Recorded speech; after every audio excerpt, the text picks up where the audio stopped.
You're listening to the Reds Podcast. This is a special Veterans Day episode with entrepreneur lessons from military vets now running their own businesses. That's coming up on this episode of the Red Podcast. This is the Red Podcast. Real entrepreneur development. Make more money, work less, and live a life of freedom. No BS advice that really works. Here's your hosts, David Hooper and Laurel Staples. Today's Veterans Day and Red Podcast, we're participating in something called Voices for Vets at voicesforvets.co. And we really had a lot of options. As a matter of fact, every option for how we were going to do this podcast. But because this is Red, Real Entrepreneur Development, we want to do a special episode with entrepreneurial lessons from the military. This is the Red Podcast. Red does stand for Real Entrepreneur Development. We help you build an audience, sell more products, and make more money. And to prepare for this podcast, I talked to a lot of guys in the military, Laurel, all branches, and I asked them, so what are the lessons that you learned from the military that have helped you with being an entrepreneur? We got a lot of responses, and we're going to talk about some of those today. For the last couple of weeks, we've been talking about something Laurel's doing, the business formerly known as Project X, now known as Love Your Face, which is launching on Kickstarter now, lyface.com/Kickstarter for that. And the first guy that I talked to, Laurel, he had some great advice, also launching on Kickstarter right now. His name is Brandon Durker. He's the CEO of a company called Collar Perfect. And this is pretty cool. Came up with a new way to iron collars, to iron buttons, to iron shirts. It's like a travel iron. $40,000 raised on Kickstarter. Wow. Amazing story, yeah. One of us is going to have to start ironing in this household, David. I was so inspired when I saw the Collar Perfect video. It almost made me want to get a Collar Perfect, and I've never ironed a thing in my life. I thought you could use it for me. You were the one that brought an ironing board into this household. I've never So somebody was ironing for you. I hired somebody to do that. Yeah, hired that out. That's the way to do it. Well, Brandon, again, the CEO of Collar Perfect. Go to Kickstarter.com and search for Collar Perfect if you want to get involved with that project. He had some great advice on working with limited supplies, which I think is super important for any entrepreneur. This is what he says. The Marines taught important lessons that turn into foundations for strong growth.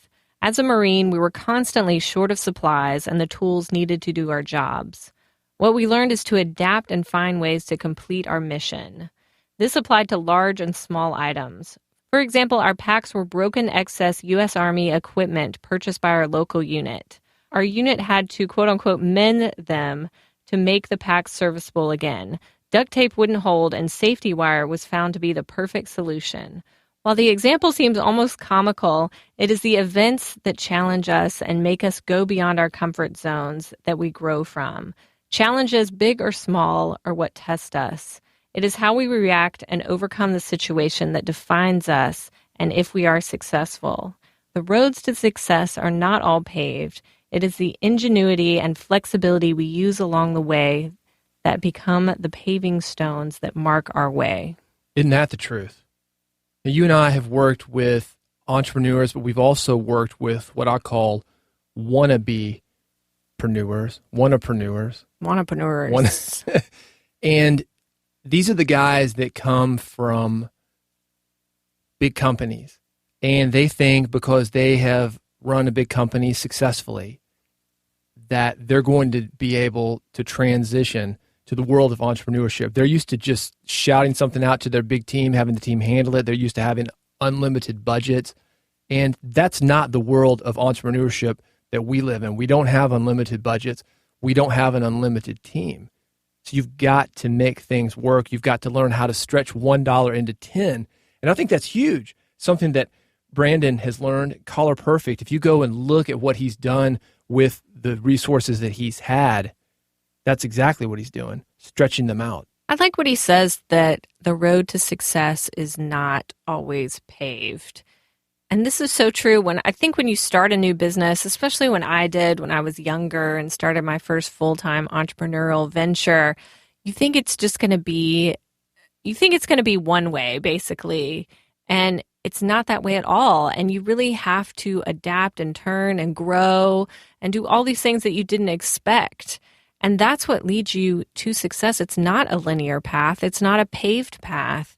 And I think that would be something I would tell my younger self, that this is how it's supposed to be. And that's what I remind myself with the ups and downs that come with being an entrepreneur, is this is how it's supposed to be. This is how we learn things. What was that quote you heard the other day, David, about success is a terrible teacher? Success is a terrible teacher. Absolutely. The real lessons come from your failures. Exactly. And if this guy had gotten brand new backpacks and everything was smooth and great, they wouldn't have learned what they needed to learn to go on this journey. And everything that comes up for you on this unpaved path is what's helping you get stronger, and it's helping you grow and learn the lessons you need to learn to take on the next thing. So if your path is not smooth right now, there is a reason for that, and you're learning what you need to learn. Brandon also had something great to say about just the Marines in general, and I think this is great for entrepreneurs. Marines are also motivated, and proud. Ever heard of an ex-Marine? Of course not. Once a Marine, always a Marine. Being proud of what you do is reflective on your quality of your work. If you're proud of what you're doing, your pride improves the quality of everything you do. You can inspire others, lead from the front, and overcome challenges. That is absolutely true. Have you ever worked for one of those people or done work where they are taking care of the smallest things? I remember going into a McDonald's in Chicago, and it seems like we've talked about this. I saw a guy on the floor cleaning with a spray bottle, getting these little bitty smudges off the floor, and asked about this guy. And they said, yeah, that guy's the owner. And this isn't just any McDonald's. This is the third busiest McDonald's in the world. That says something about it. Early on a Sunday morning for the owner to be cleaning the floor, that kind of pride reflected in everything that McDonald's did, and the sales reflected it. I think the care that you put into your business and all aspects of it is something that people pick up on, and people want to be part of a winning team. And when you have pride in what you do and you believe in what you do, believe in your mission, believe in your business, other people are going to follow you, and you can lead from the front. So Brandon, thank you. Check out Collar Perfect. Go to Kickstarter.com right now. Search for Collar Perfect. You still got a few days to get involved in this. If you're like me, you need a little help getting wrinkle-free, it may just be the solution for you. Monty Elliott, Staff Sergeant, United States Air Force, talked about communication with us. What do you say, Laurel? He said, starting a business will always be a challenge. Nothing can change that. To be honest, I've always been a shy and reserved person. The military broke my shell a little bit and gave me confidence. I did learn a lot from the military as far as leadership and management. I learned how to make an instant decision and tough choices. However, I think my greatest asset came from me learning to write. I have learned that communication within military is structured like a business. It is clear and concise because everyone is busy and the mission needed to get done. Organization is another strong asset I learned. If you are observant, you can apply key concepts to your own business. Concepts such as selling yourself and overcoming fear. So I want to break this down, and I'm going to take it to what you're working on right now. Project X, Love Your Face. And if you go to lyface.com/Kickstarter, you'll see this video that Laurel is doing. And you got 4 minutes. What was the original length of the video that we had? Ooh, the original script that I wrote was about 10 minutes. About 10 minutes. So we had to cut this thing 60%. And this is exactly what he's talking about. It's getting choice with your words, being very, very specific. It's not only making it shorter, but it's being able to communicate the message so that people understand it. You and I, David, are in the club Toastmasters, which is an international speaking club. And that's just something that I see us doing for life to try to better our communication skills. Because when you can communicate, you can get people on board with what you're doing. You can sell them things. You can run a successful business. When you can't communicate, you can't do all those things. And I think writing and speaking are two of the ways that we are going to constantly be improving ourselves as entrepreneurs over time. Kickstarter is a great place to find people who are quickly and efficiently communicating their message. When you're there looking for Collar Perfect from Brandon Durker, or you're looking for Love Your Face from Laurel Staples, think about what Monty Elliott is saying here. Can you communicate what you want in 3 or 4 minutes? Think about the elevator speech. We've talked about that here on the Red Podcast before. Can you communicate what you do and who you serve in 20 or 30 seconds? Most people can't. You think you can. It's going on in your head, but can you actually do it? Probably not. And he's saying everyone is busy in the military and you're trying to get things done. Well, that's the same in the real world, and you have to take that in consideration. If you can't break through somebody's attention in a couple seconds, you're not going to reach them. And that's what he learned in the military and something that we need to pay attention to in our own lives and our own business. Paul Dillon runs a company called Dillon Consulting Services. He's a former First Lieutenant, Transportation Corps, U.S. Army Reserve. He had some great things to say about Army leadership in general. He said, I have always thought that the best leadership training in the world was the training that is taught to commissioned officers in the armed forces of the United States. As a young Army officer, we were taught to take care of our troops first, if you want them to follow you. An officer has to convince the people under his or her command that they have their best interest in mind while they are accomplishing the mission. An officer doesn't eat until all of his or her troops have eaten. An officer is the last to sleep and walks the perimeter of the camp to ensure that their troops are safe and sound. An officer doesn't change into a pair of dry socks until he or she is satisfied that their troops are dry and warm. Otherwise, the troops just aren't going to follow you to places where they wouldn't go by themselves. And that's the best definition of leadership that I have ever encountered. A leader is someone who people will follow to a place where they wouldn't go by themselves. The United States Army has more than 200 years of experience in training leaders, and some of us got to test out that training on the battlefields of Vietnam and carried those lessons with us into business careers. You and I were having a conversation the other day. We were talking about being the boss, and I know a guy, and he's in the construction business, and he likes for people to know that he's the boss. He likes pulling up in a brand new German sports car and getting out, and everybody looks at that guy and they look at him and they think, oh, he's the boss. But because he's not in the trenches with his crew, because he dresses differently, because he's driving a different car, nowhere near the respect of somebody that would be on the ground like this. I think you have to be humble. And I think before we talked about you have to have pride in what you do. You talked about that McDonald's owner scrubbing the floor. And that's what it is. You have to be willing to put your hand in and do the work if you expect anyone to do it for you or with you. But scrubbing the floor, when you think about it, let's go back to that example. Some people would think that is the most demeaning job that you could possibly do in a McDonald's. Yet here the boss was doing it. You can still have pride in it. You can still do good work. And you can take even the most basic jobs, the most low-level jobs, have pride in it. And I think there's something to be said about that. Oh, absolutely. I think there is. It all has to get done. And why not you? You're going to learn something when you do it. Well, who would you rather work for? Would you rather work for a guy like my construction guy that's going to come in the German sports car and boss everybody around and try to be a big shot? Or are you going to get in there in the trenches with a guy who's going to scrub the floor? The latter. Absolutely. Absolutely. So great lesson. Thank you, Paul Dillon from U.S. Army Reserve.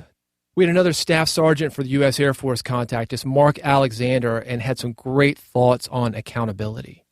Mark says, the leadership and management lessons I learned in the military were not only tremendous, but have allowed me to really build my business based on the principles learned. I joined the Air Force during the time of great change. I joined shortly after Desert Storm, and it was a time when the military was beginning to go to a smaller force. That meant doing things in a smarter way and allowing the lower ranks more responsibility. This was the beginning of really understanding accountability.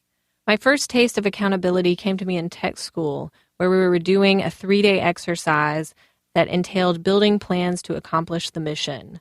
My team failed miserably in building those plans, which caused the loss of many lives in the simulator. We were given a very stern lecture about the importance of attention to detail and good teamwork and communication. This lesson alone has allowed me to transition my skills as 1, an entrepreneur, 2, a systems engineer, and 3, a person in general.